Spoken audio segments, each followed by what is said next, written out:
মোবারক। চাঁদরাতে কেউ burger KFC গুলো খায়? তোমরা খাও। ওই যে দেখো কেমন করে বের করে, কেমন করে বের করে। দাদুকে দিয়ে আসো আগে। সবাই ডাইনিং টেবিলে যেয়ে খাও, বিছানায় না বাবা। ছি, বিছানায় ঢেলছো কেন? যাও বাবা, যাও যাও। আজান ওঠাও মা। ঈদ মুবারক, ঈদ মুবারক, ঈদ। সবাইকে ঈদ মুবারক, ঈদ মুবারক। যাও বার্গার খাও। কেএফসি নিয়ে চলে আসছে বাবা। হ্যাঁ, কেএফসি নিয়ে আসছে শুধু তোমার জন্য, শুধু তোমার জন্য, শুধু তোমার জন্য। ও জিদ ধরেছে যে বার্গার খাবো, বার্গার খাবো। তো আজকে কি কোনো দোকান বন্ধ, মানে কোনো অন্য সবগুলা খোলা নেই কেএফসি ছাড়া। সো কেএফসি নিয়ে চলে আসছে। নাও।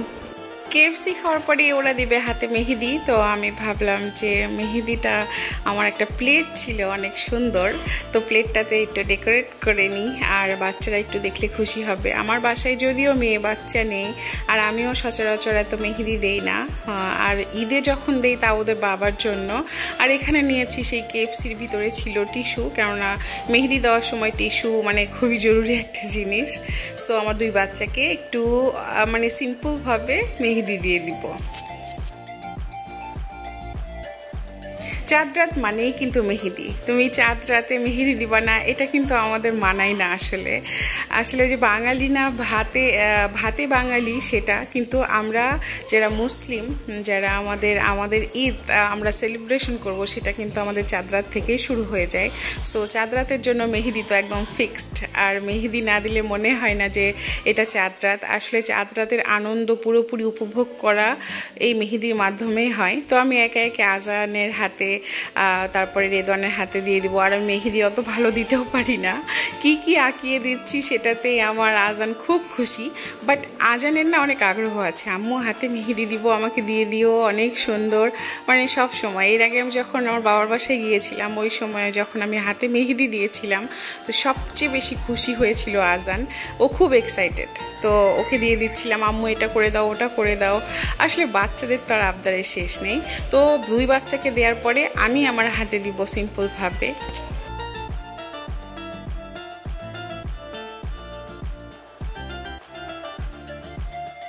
তো আজান বাবার এক হাতে আজান লিখে দিলাম, আর এক হাতে আরাফ লিখে দিলাম। ও খুব খুশি। আর আমার এই ঈদের ব্লগটা হচ্ছে একটু লেট হলো, যদিও আমি চেয়েছিলাম আগেই ছাড়তে। আমি আসলে এত ব্যস্ত ছিলাম যে আমি এডিট করার সময় পাচ্ছিলাম না, এর জন্য আমার এই ঈদের ব্লগটা একটু আপলোড করতে দেরি হয়ে গেল। সো আমাদের ব্লগটা যদি আজকেরটা পছন্দ হয়, অবশ্যই একটা লাইক দিও, আর আমার চ্যানেলটা সাবস্ক্রাইব করে আমাদের সাথেই থাকো, আর শেষ পর্যন্ত দেখো।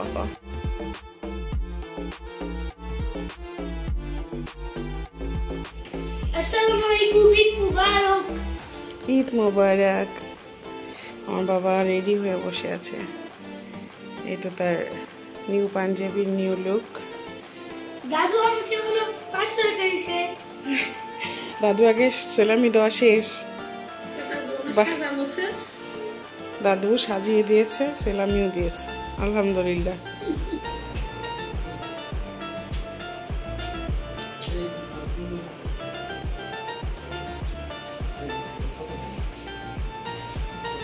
ঈদ মুবারক কোলাকুলি করো। মাশাআল্লাহ মাশাআল্লাহ, কি দারুণ দেখাচ্ছে সবাইকে। মা সুন্দর দেখাচ্ছে না? মাশাআল্লাহ।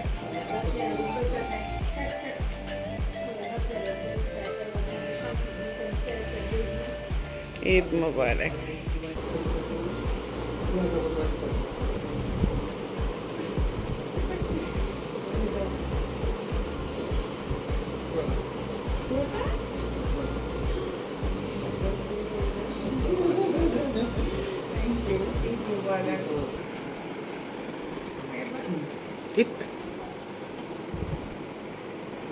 মা আজান রেদনটা খালি একটু দিবেন মুখে, অল্প অল্প।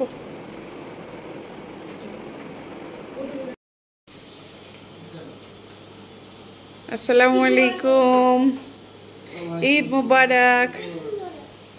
বাবাকে ঈদ মোবারক বলো। ঈদ মোবারক, ঈদ মোবারক, ঈদ মোবারক। কেমন দেখাচ্ছে? আলহামদুলিল্লাহ। আজান তুমি ভাইয়াকে ঈদ মোবারক বলো, বলো। বলছি দুই ভাই বলো আরেকবার, আরেকবার বলো। ঈদ মুবারক, ঈদ মুবারক, ঈদ মুবারক। পাপ্পা দিয়ে দাও, তুমি দাও, পাপ্পা দাও, আজান তুমিও দাও। বাবা তোমার সব তোমার, সবটি তোমার। সবটি দাও, সবটি দাও, 10 টাকা সবটি দাও। হ্যাঁ দাও, সবটি দাও। আমাকে সবটি দিছে তোমার, সবটি তোমার। হ্যাঁ খুশি? ও তো আমারগুলো নিয়ে নিয়েছে। খুশি তুমি? খুশি? পাপ্পা দাও বাবাকে। বাবা এটা কি তোমার আর আম্মুর টাকা? আমার টাকা তোমার টাকা কোথায়? আমার নাই আব্বা, কোথায়? তোমরা বুঝবে আমার দিয়ে নাই দাও তো। তোমার আম্মুর কোথায়? আমার নাই। বাবাকে দিয়ে দাও। না থাক তোমার বাবা। তোমাকে এটা দিলাম না। ওরে খাইছে আলহামদুলিল্লাহ বাবা। 500 টাকা দিলাম। Thank you. 500 টাকা দিলাম। এই 500 টাকা তুমি মুখস্থ রাখছো? আর আর রেদওয়ান কি করছে? আর দাদু দিয়েছে 500 টাকা। তোমাকে দাঁড়াও, ওরে রাখো, তুমি খাচ্ছো। খরচ করবা তুমি, তোমার মন চাইলে যাও, মন চাই না থাক। মাশাআল্লাহ। আমি আজান আচ্ছা এখানে বসো বাবা, এখানে বসো, এখানে বসো, একদম সেম। এখানে বসো। এ বাবা এখানে বসো, এখানে বসো, এখানে বসো।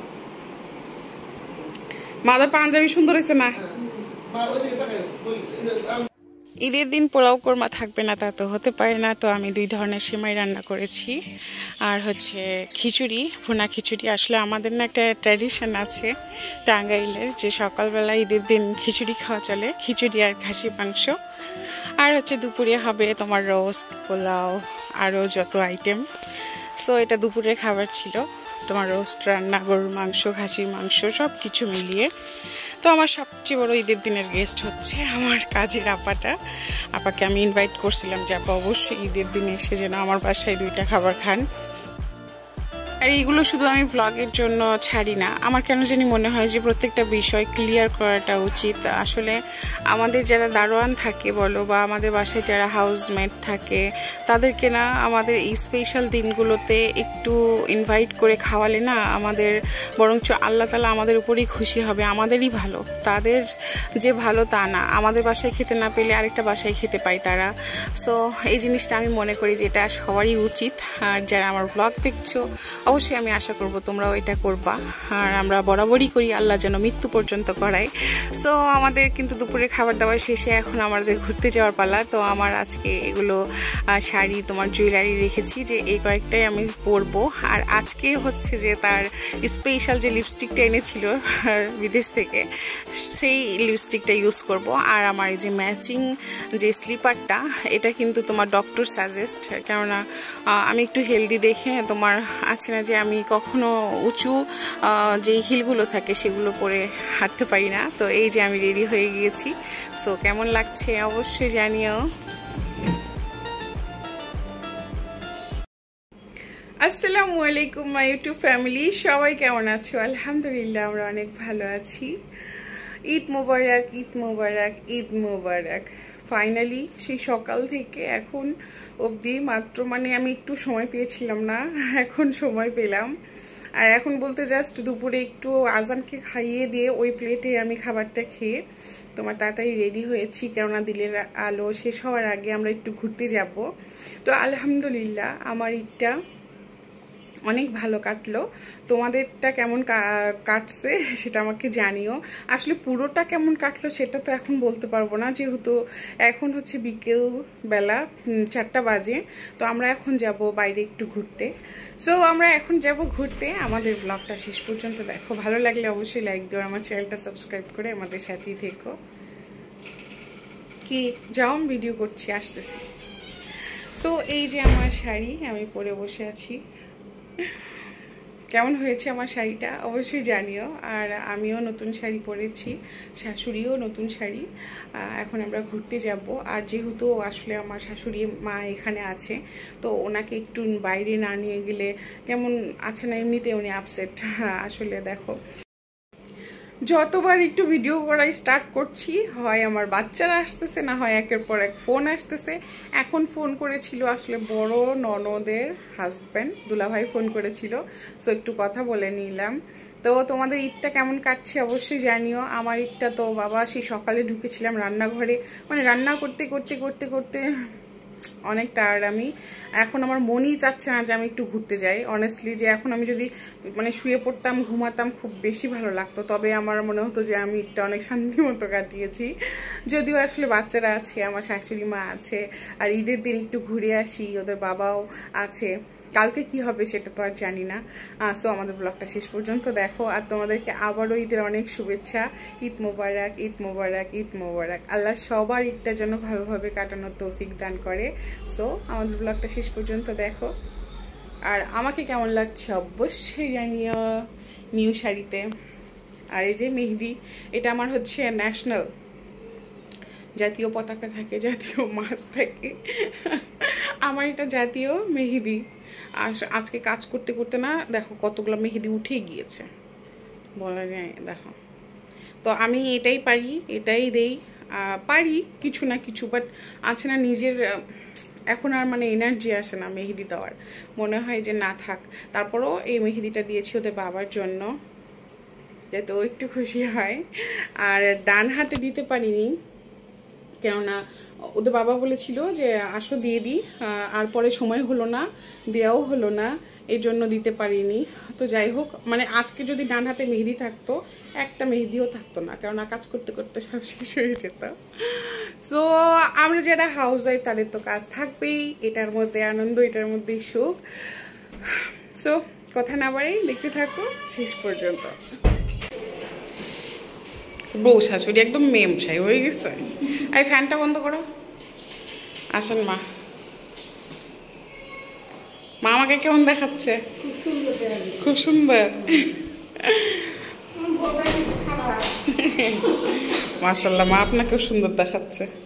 চলো মাকে ধরো, লিফটে যাই আমরা। দরজা লাগাও।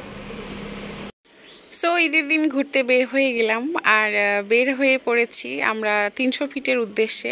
তবে 300 ফিট যাওয়ার আগে আমরা যে নতুন ফ্লাইওভারগুলো চালু হয়েছে সেগুলোতে আমার শাশুড়িকে একটু ট্যুর করাবো, কেননা ঢাকা শহরে তো সেইভাবে আসলে মা সচরাচর ঘোরানো হয় না। তো মাকে সব ঘুরিয়ে ঘুরিয়ে দেখাচ্ছিলাম যে এইরকম এয়ারপোর্ট বা মানে আছে না যে এইরকম ফাঁকা ঢাকা তো আমরা শুধু ঈদের সময় পাবো, এরপরে আর পাওয়া যাবে না। তো ভাবলাম এই সুযোগটা আসলে ছাড় দেওয়া যায় না। ওয়াও, আস্তে সাবধান। আরে দাঁড়াবো, বাচ্চাদের ধরো। ওয়াও, সুন্দর। ওয়াও, অনেক সুন্দর। আজান রেদওয়ান, তুমি বাবা হাঁটতে থাকো। এত সুন্দর বাতাস, অনেক সুন্দর বাতাস। এই যে আজান কই?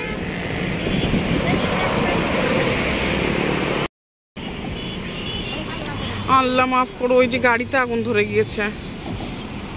ও মাই গড, আল্লাহ বাঁচাও, আল্লাহ মাফ করো। এই ঈদের দিনে কতগুলা প্রাণ চলে গেল। রেদন বাবা উঠো। অনেক সুন্দর দৃশ্য, ফ্লাইওভারে আমরা উঠে অনেক মজা করলাম। এটা 300 ফিটের রাস্তা।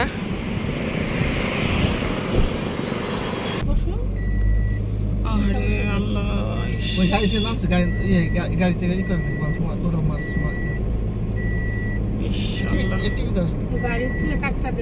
মা দেখবেন এই নিউজটা টিভিতে চলে আসবে, কিরকম ধোঁয়া উঠতেছে দেখছেন। আল্লাহ, আল্লাহ যেন করে যেন নিচে নামে।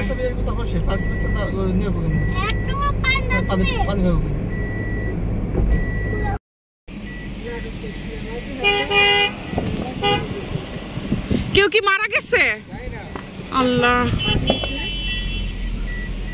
ইসমা উফ কি খারাপ লাগতেছে আল্লাহ, ও আল্লাহ।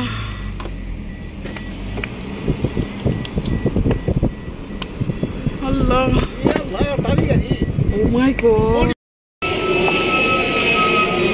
আল্লাহ মাফ করো আল্লাহ। ফায়ার সার্ভিস চলে আসছে।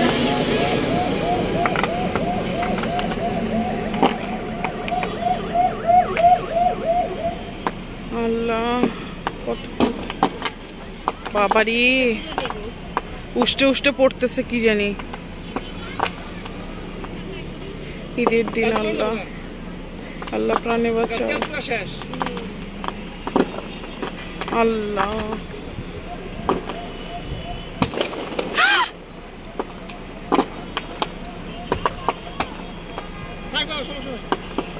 গ্লাসটা নামাই দাও, আছে ওরা।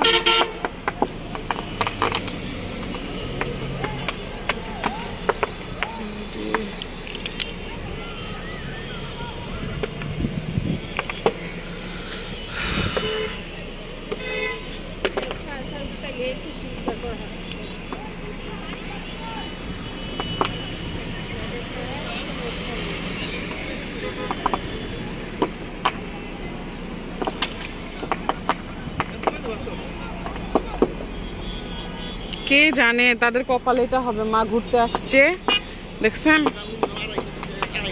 2.5 কোটি টাকা গাড়ি না, ওরে বাবা, অনেক বড় লোক মানুষের।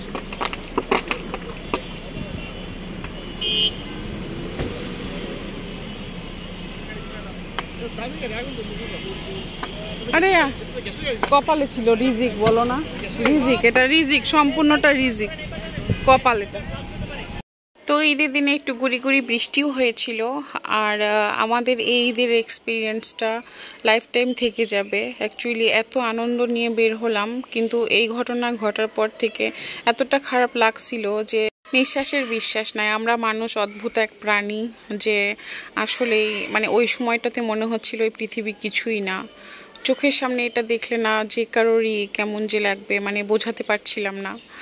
তো তারপরেও ভাবলাম যে না, বাচ্চাদেরকে নিয়ে এসেছি, শাশুড়ি মাকে নিয়ে আসছি, একটু ঘুরাই নিয়ে যাই। নইলে আমরা চলে আসতে চেয়েছিলাম, যে হঠাৎ করে এত বড় একটা দুর্ঘটনা। আমরা ফ্লাইওভারে নেমে জাস্ট কিছু পিকচার উঠিয়েছি, আর একটু ভিডিও করার পরেই আমরা দূরে তাকিয়ে দেখছি এইরকম একটা ঘটনা। আল্লাহ যার সাথে হয়েছে, আল্লাহ যেন তাদেরকে হেফাজত করে। আর এখন পর্যন্ত আমি জানতে পেরেছিলাম না যে তারা বেঁচে আছে না গাড়ির মধ্যে কেউ ছিল। তো এর ফাঁকে আজান বাবাও ঘুমিয়ে গিয়েছে। আমরা অলরেডি 300 ফিটে চলে এসেছি। এমন ঈদটা যেন কারো না হয়। অ্যাকচুয়ালি দুর্ঘটনা কিন্তু তাদের সাথে ঘটেছে, কিন্তু মনে হচ্ছিল যে এটা আমাদের সাথেই ঘটেছে। একদম চোখের সামনে দেখলাম সব কিছু। তো আজান যেহেতু ঘুমিয়ে গিয়েছে, তো ভাবলাম ওকে ভিতরে রেখে আমরা পাশে দাঁড়িয়ে তোমার চা খাচ্ছিলাম। ফাইনালি মনটা যদিও খারাপ মা, অ্যাক্সিডেন্ট দেখে না মা, তারপরেও যেহেতু মনটা ভালো করতে আসছি ঈদের দিন। মা এবার ঢাকায় এসে প্রথম চা খাচ্ছে, তাও 300 ফিট এসে। আমার হাতে তো একবারও চা খাওয়া হয়নি, মায়ের শরীর ভালো না। পুরো রমজান মাস শুধু গ্যাস আর গ্যাস। তো ঈদ কারোর জন্য কষ্ট নিয়ে আসে, কারোর জন্য খুশি। আসলে ঈদ সবার জন্য আনন্দ। আল্লাহ তাআলা যার কপালে যেটা লিখে রেখেছে সেটাই হবে। হ্যাঁ মা, আমার তো মানে তখন থেকে খুবই খারাপ, মানে চোখের সামনে এত বড় একটা দুর্ঘটনা দেখে মানুষের কেমন লাগতে পারে বুঝতেই পারছো। তো আল্লাহ ভরসা। ঈদের দিনে আর কোথায় কি খাবো? ওদের বাবা রেস্টুরেন্টে ঢুকতে চেল, আমি রেস্টুরেন্টে দিতে দেই নাই। আইসক্রিম খাবো, ডাব খাবো, চা খাবো না মা? নাও রে দন, তোমার আইসক্রিমটা নাও। আমার শাশুড়ি খাবে কোন, আর আমি খাবো এইটা। মা এতদিন পরে চা খাচ্ছেন, কেমন লাগতেছে? 1 যুগ পর, তাই না মা? মাস আহারে, আজান ঘুমিয়ে গিয়েছে। আজান থাকলে ও কান্না করতো, আইসক্রিম আইসক্রিম। কি ছিলে দিব? ওকে ঠিক আছে। তো আমি এখন খাবো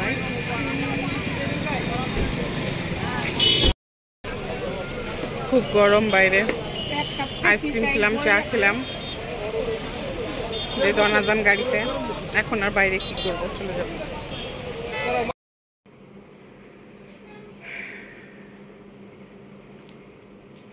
অনেক ঘোরাঘুরির পরে ফাইনালি বাসায় এসেছি। মাথাটা এত ব্যথা করছে, একটুও ভালো লাগছে না। মানে যতটা আনন্দ নিয়ে গেলাম ততটা কষ্ট নিয়ে বাসায় ফিরেছি। এত খারাপ লাগছে, মানে বোঝাতে পারবো না। মাথাটা ব্যথা করতেছে খুব, মনটা খারাপ। মানে চোখের সামনে এরকম দৃশ্য দেখে মানে আছে না যে এখনও মনে হচ্ছে আমি শকড, মানে ট্রমার মধ্যে চলে গিয়েছি। আমি আমার লাইফে এইরকম সামনাসামনি কোনো অ্যাক্সিডেন্ট কখনোই দেখিনি, এবারই ফার্স্ট টাইম। তার উপরে আবার এইরকম তোমার দাও দাও দাও দাও করে আগুন জ্বলতেছে। আসলে আমার খারাপ লাগতেছে যে ভিতরে কেউ ছিল কিনা। তো মাত্র আসছি, এসে আমি ব্লগটা শেষ করবো, এর জন্য ভিডিওটা আবার অন করলাম। অ্যাকচুয়ালি নিউজ দেখলেই বোঝা যাবে যে ভিতরে কেউ ছিল কিনা। যে আল্লাহ তাআলা দেখো, ঈদের একটা দিন, এত পবিত্র একটা দিন, আনন্দ ফুর্তি করার জন্যেই কিন্তু সবাই একটু বাইরে ঘুরতে গিয়েছে, এই টাইপের কিছু। বাট এত বড় একটা দুর্ঘটনা, আল্লাহ যেন মানে কেউ যেন ভিতরে না থাকে। গাড়ি গেলে গাড়ি আসবে, বাড়ি গেলে বাড়ি আসবে, প্রাণ চলে গেলে তো আর প্রাণ আসবে না। তো আমার এত খারাপ লাগতেছিল। 300 ফিট গিয়েছিলাম, তারপরও খুব আপসেট লাগছিল। তারপরও আছে না যে নিজেকে একটু চিল করার চেষ্টা করছিলাম যে না, ইটস ওকে, আল্লাহর ইশারা ছাড়া তো আসলে কোনো কিছু সম্ভব না বা কোনো কিছু হয়ও না। তো সেক্ষেত্রে মানে নিজেকে মানিয়ে নিলাম। যাই হোক, সবার দিন একরকম যায় না, আল্লাহ যার কপালে লিখেছে সেটাই হবে। তো তোমরা ভালো থেকো, আমি দোয়া করি আল্লাহ যেন তোমাদের ঈদটা ভালোভাবে কাটানোর তৌফিক দান করে, আমাদের কি করে আল্লাহ যেন সুস্থ রাখে, ভালো রাখে, আর দুর্ঘটনা মুক্ত রাখে। সো এটাই ছিল আমার ঈদের দিনের ব্লগ। তোমাদের কেমন লাগলো জানিও, ভালো লাগলে একটা লাইক দিও, আর আমার চ্যানেলটা সাবস্ক্রাইব করে আমাদের সাথেই থেকো।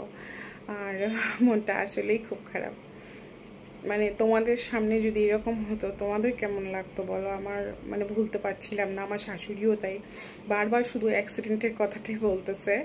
আর ওদের বাবা অলরেডি টিভির ওখানে গিয়েছে নিউজ দেখতে, যে আসলে কোনো নিউজ আসতেছে কিনা।